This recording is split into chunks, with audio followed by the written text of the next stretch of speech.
Hi, everyone. Welcome to episode 5, which is so exciting, of Real Talk. So today we're going to be talking about real estate, real fun, real life, and real conversations.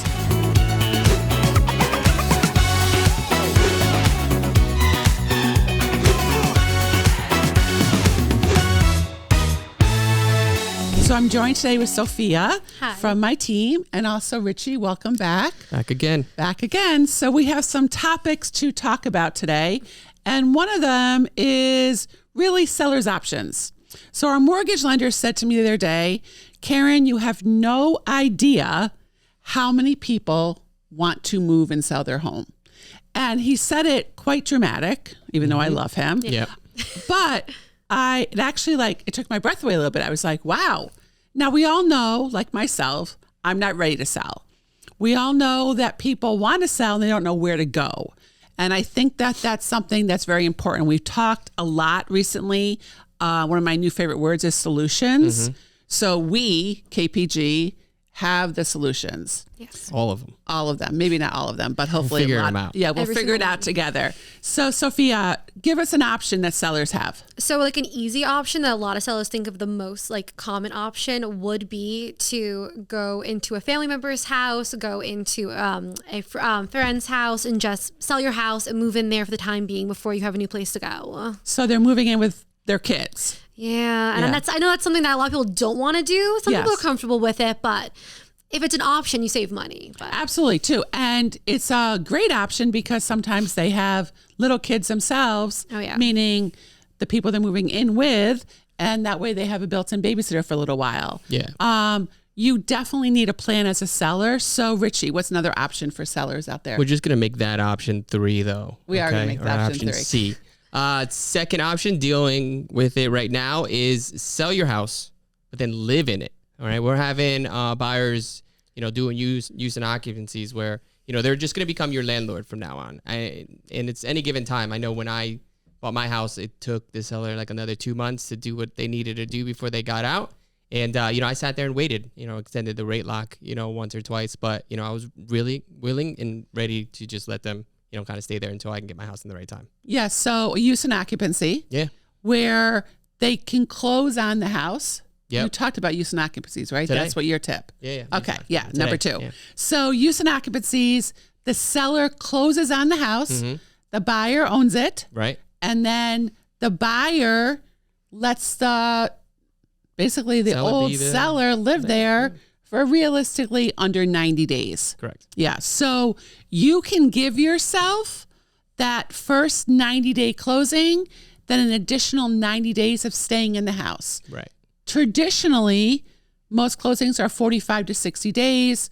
Most use and occupancies are 60 days. Yep. So it gives you 120 days to figure out what you're going to do and maybe find something. It's a nice option. Absolutely. And the third thing, Sophia, which sometimes can be a little scary for a buyer, is what? So you're going to sell the home contingent on finding your new property, and then all the buyers are going to know this when they're touring the property for the contracts. So that's saying is you're going to accept their offer, but then you're going to give yourself some time, around 60 days, to find the new property. Now, let's say you don't find a new property in those 60 days. The buyer has the right, and you have the right to cancel or extend. And it can be a little stressful for buyers because they're now worried what happens if they don't find a place to live. Yeah.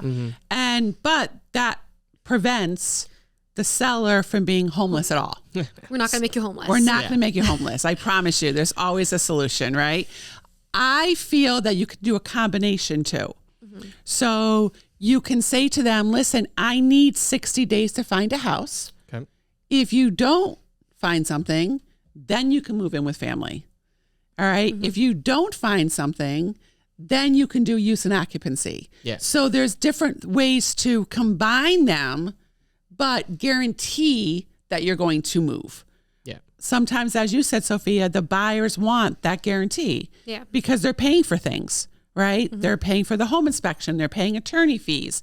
So there's a lot that goes into that.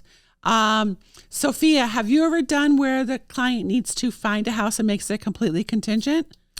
Yeah, no, I have. Okay. And it's It takes a little time, but it works out in the end. Mm-hmm. You just have to make sure that your seller, they know that they're looking, and we have like the fire under them once you have the offer accepted, and it works out. We have one that we just sold a couple days on our team, a couple days ago on our team.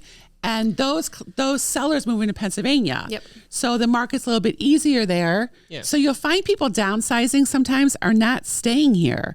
They may be going to a different state. So it may be a little bit easier for them to find a house too. Right. So there's definitely a solution as a seller.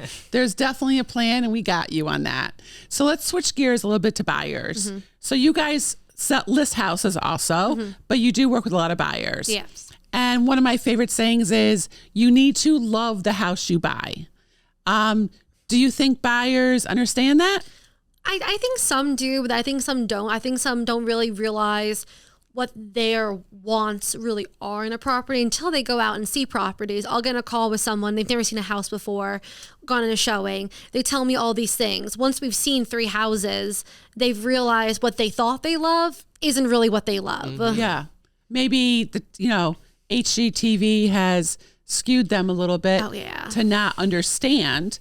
And also too, some people are like, oh, I have to have 4 bedrooms. Well, they want 4 bedrooms because they need like one to be a playroom. Well, if you have a finished basement, you don't have to have that. Exactly. I think it's also not funny, I think it's terrible, actually, when a buyer falls in love with a house and they don't get it or something happens and they're devastated, which I've been there, I get it. But I always say you are going to absolutely love the house you end up in. Oh, yeah, absolutely. So, Richie, your experience with buyers falling in love with a house? So experiences all the time. I mean, especially when I'm dealing with like 2 buyers buying a house, sometimes we'll see that one person loves the house absolutely and the other person not so much. But then a couple months later, I'll check in with them, see how they're doing, or they'll reach out to me personally and say, thank you so much. I like love this house. Just being in here, it's just totally different. It's not what I thought I wanted, but it is exactly what I wanted. And I always bring up my wife, but I'm going to bring her up again too. When we first bought our house and she like got inside for the first time, she looked panicked. Oh no, she was not happy. She was like, oh, it's big. And I was like, big? That's bad? Big is too bad? Yeah, she was nervous about the work that needed to be done. I got that phone call and you're like, please tell Cindy we did good. Like it was a good opportunity for us because it needed a lot of work. It did. But at the same time, I was like, big is the least of my worries. Now she's like, we're going to be here for the next 10 years and then we're going to get a bigger house because we're going to need all this. And I was like, okay, so now we need bigger. That's hilarious. Yeah. Well, I know for myself, when we bought a house in Wayne, then the sellers decided not to sell. I cried. I mean, I had 2 little babies. I needed a house. Then fell in love with another house and we put an offer on it, did not get it. And this was many, many years ago. And finally we got a house and I loved it, but I can't imagine living in those other 2 houses. Like I'm so thrilled that we got the house we did. Right.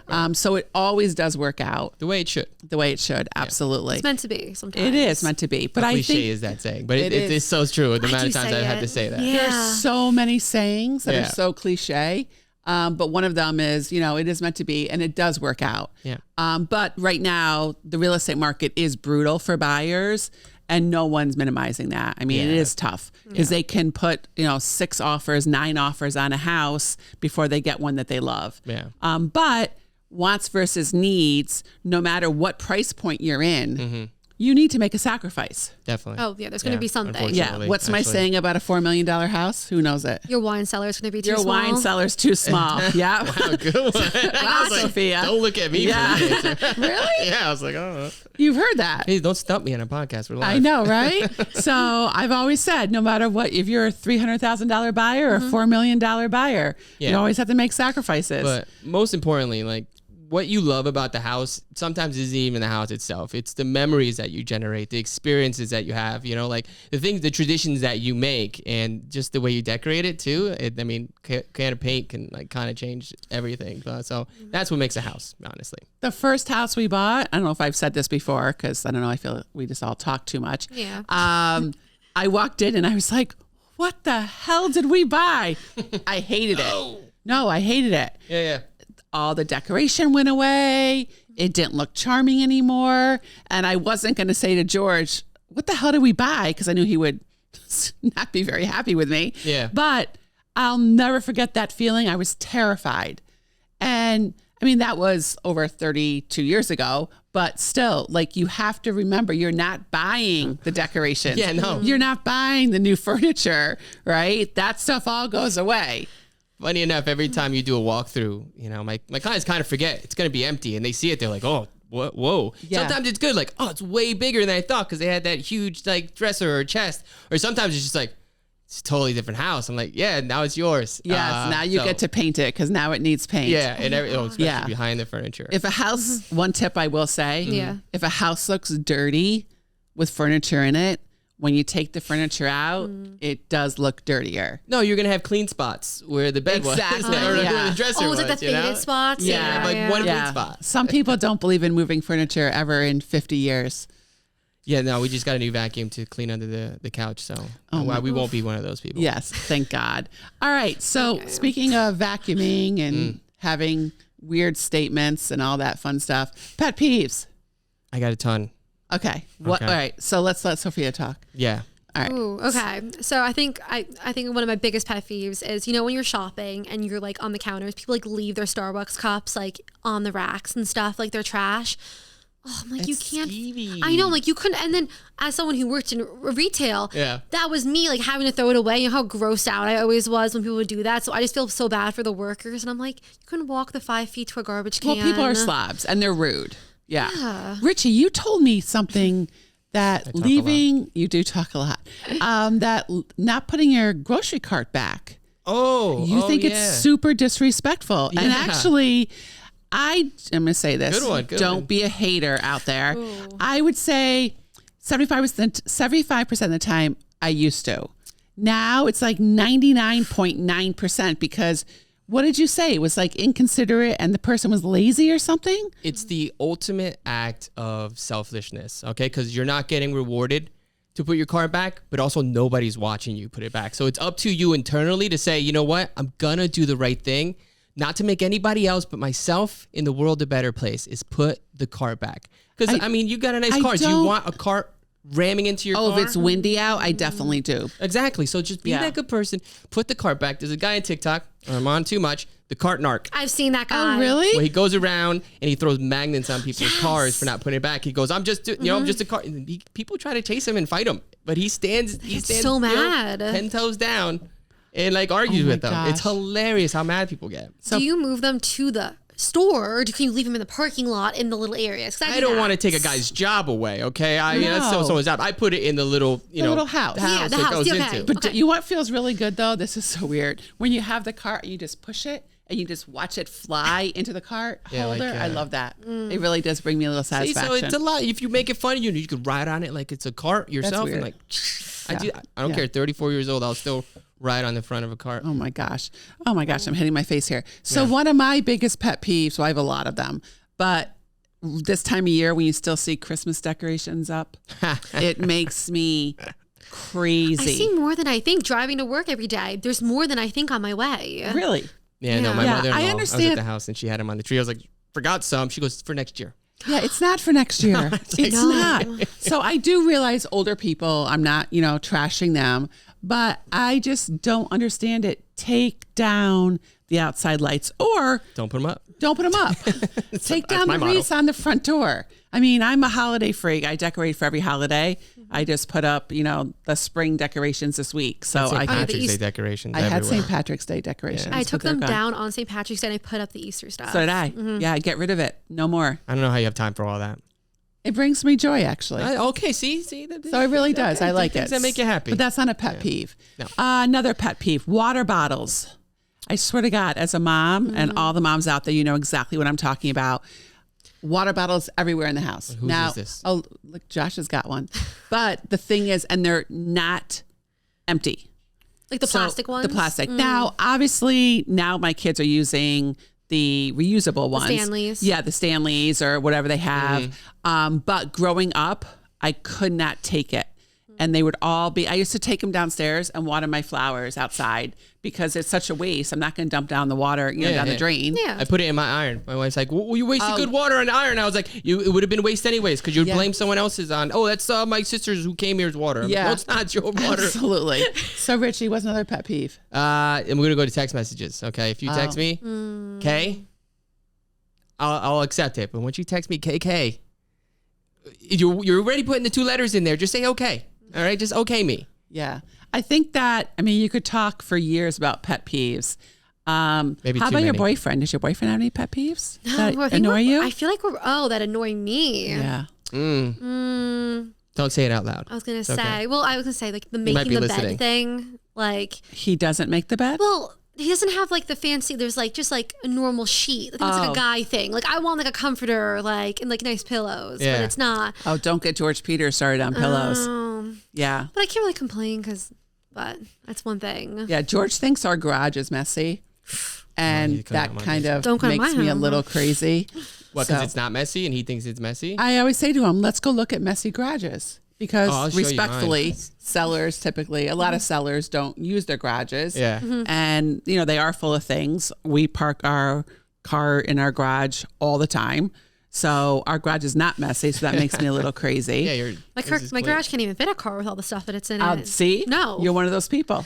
Just lawnmowers and bikes and Yeah. old stuff. Yeah. Yeah. I like So that way. I don't know. Pet peeves, I think, are very funny. I think, though, that typically pet peeves, in my Yeah. opinion, come down to us being neurotic about something. Super neurotic. Yeah. You know what I'm saying? Yeah.